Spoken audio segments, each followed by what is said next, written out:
Good morning, friends and advocates for peace. My name is Patricia Alino, and I will be your facilitator for this online conference on healing and reconciliation too, moving towards human fraternity.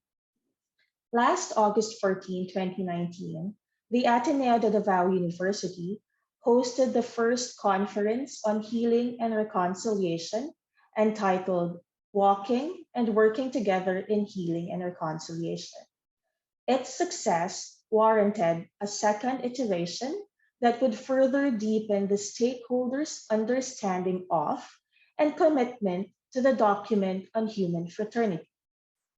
A joint statement signed by Pope Francis of the Catholic Church and Sheikh Ahmed Al Tayeb, Grand Imam of Al Azhar, last February 4, 2019. In the second conference on healing and reconciliation, we will highlight the special role of the government through the Office of the Presidential Advisor on Peace, Reconciliation, and Unity, especially given its renewed vision of peace building as guided by the principles of the document on human fraternity.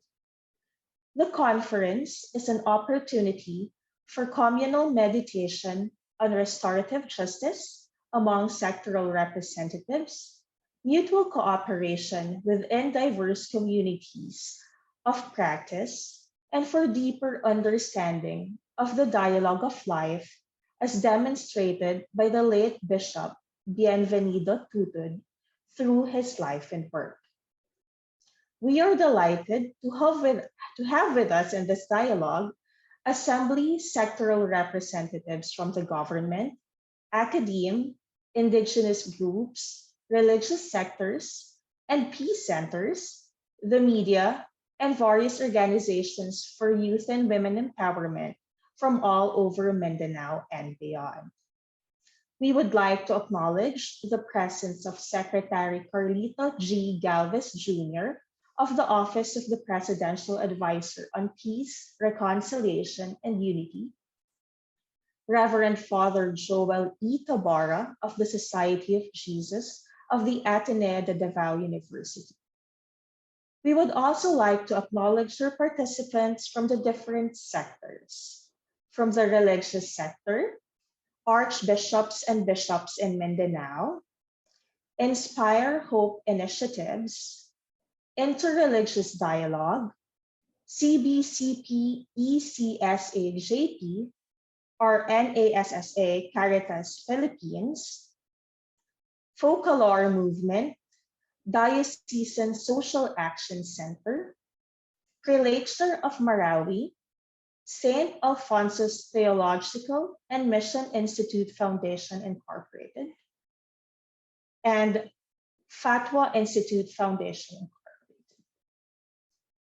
From the academe, Ateneo de Davao University, Ateneo de Zamboanga University, Bukidnon State University, Mahed Sada Al Arabi Integrated School Incorporated, St. James High School of Buena Vista, Agusan, Al Kalam Institute for Islamic Identities and Dialogue in Southeast Asia, Datu Ibrahim Paglas Memorial College, Unifruti Tropical Philippines, Notre Dame of UP, Al Azhari Institute, Amos Educare Institute, Mindanao State University Maguindanao, Ministry of Basic, Higher, and Technical Education, Directorate General for Madaris Education, Haji Ali Baganian Memorial School, MSU IIT Institute for Peace and Development in Mindanao, MSU IIT IPDM, Office of the Vice Chancellor for Research, Extension, and Development,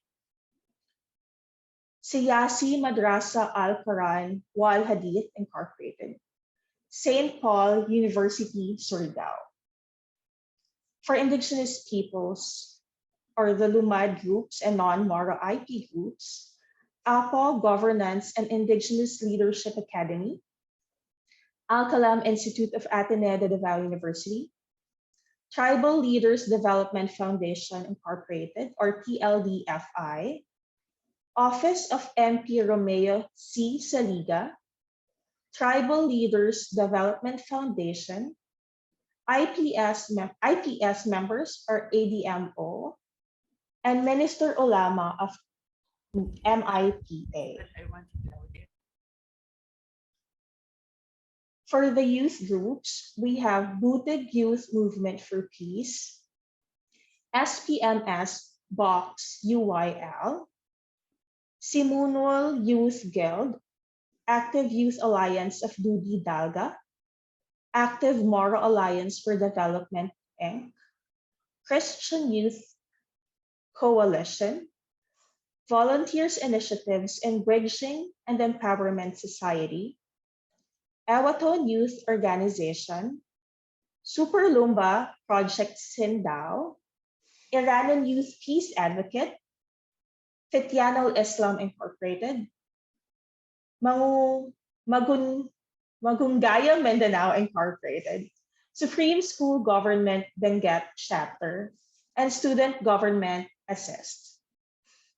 For peace centers and peace-building civil society organizations, we have Initiatives for International Dialogue, Mindanao Peace Building Institute Foundation Incorporated, Catholic Relief Services, Silsila Dialogue Movement, Islamic Relief Worldwide Philippines, Initiatives for International Dialogue, Magungaya Mindanao,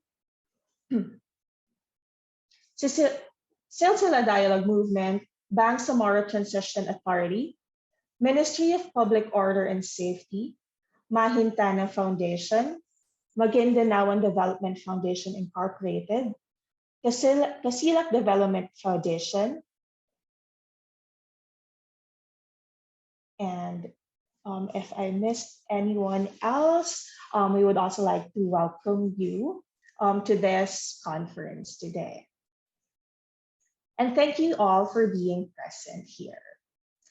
Now, to give us the opening keynote, we have Presidential Advisor on Peace, Reconciliation, and Unity, Secretary Carlito G. Galvez Jr., with his recorded message. Thank you. To our peacemakers, good morning. We convene today to recognize the significance of Pope Francis' meeting with the Grand Imam of Al-Azhar, Al-Ahmed Al-Tayeb, on February 4, 2019, in Abu Dhabi, the capital of the United Arab Emirates. On that day, the two leaders presented the world with a wonderful manifesto titled Human Fraternity, in support of world peace and coexistence. It offers many reflections and statements on which humanity has to reflect, particularly on one section in which the two religious leaders advocated for a culture of dialogue as a path, mutual cooperation as the code of conduct, and reciprocal understanding as the method and standard.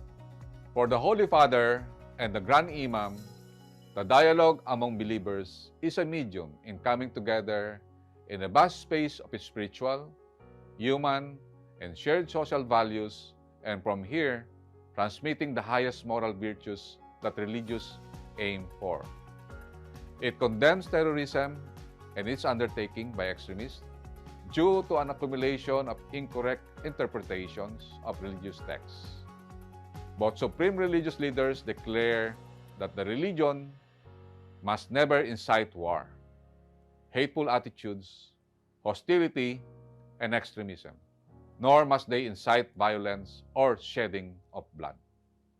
It also highlights the depressing realities of the impoverished, the marginalized orphans, widows, refugees, victims of damage, tragedy, and war, and especially those victims of religious extremism and vile ideas.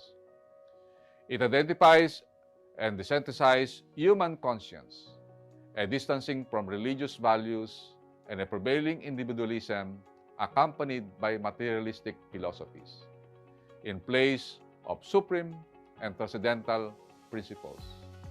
Hence, it is very important to emphasize the need to educate the public about different religions, beliefs, and promote tolerance that include societal acceptance and respect, as well as religious expression. Tolerance and the abolition of bias towards people because of their religious or philosophical beliefs can and should be taught in school. Mutual respect, tolerance, and the diversity of religion and philosophical beliefs all contribute to the idea of human fraternity. For this reason, it is very essential to promote interreligious and cross-cultural interaction in order to promote peace and societal stability, as well as to cultivate an atmosphere of conducive to peace and mutual understanding on a global, regional, and local context.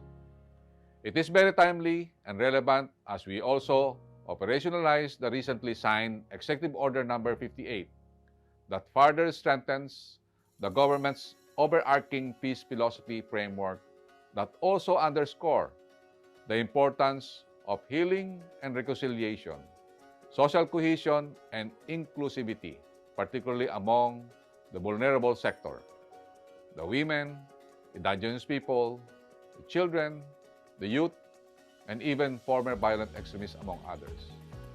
Once again, our heartfelt gratitude for Ateneo de Davao University under Padre Tabora for spearheading this very timely conference.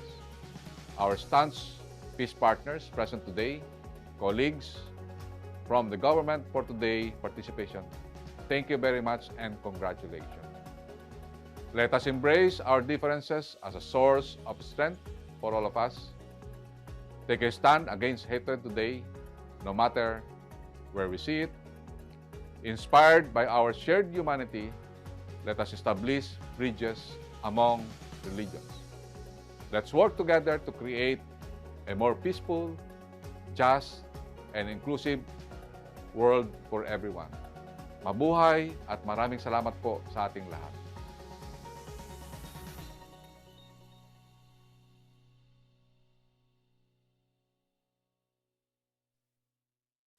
Thank you, Secretary Galvez, for your inspiring message. It personally resonated with me what Secretary Galvez was saying about religion never having to incite war, violence, or shedding of blood.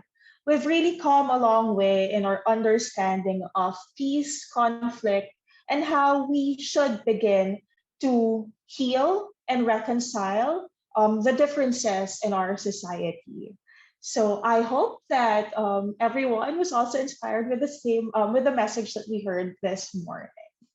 So to begin, maybe I would like to invite everyone. I'm sure you have a lot of expectations coming in this morning. So we have our Padlet that will be shared in our chat box. And if you could maybe write your expectations for this morning, or if you have any questions, we have our OPAPRU representatives here with us today as well. If you have questions that you want to maybe have them address, you can also write it in the Padlet.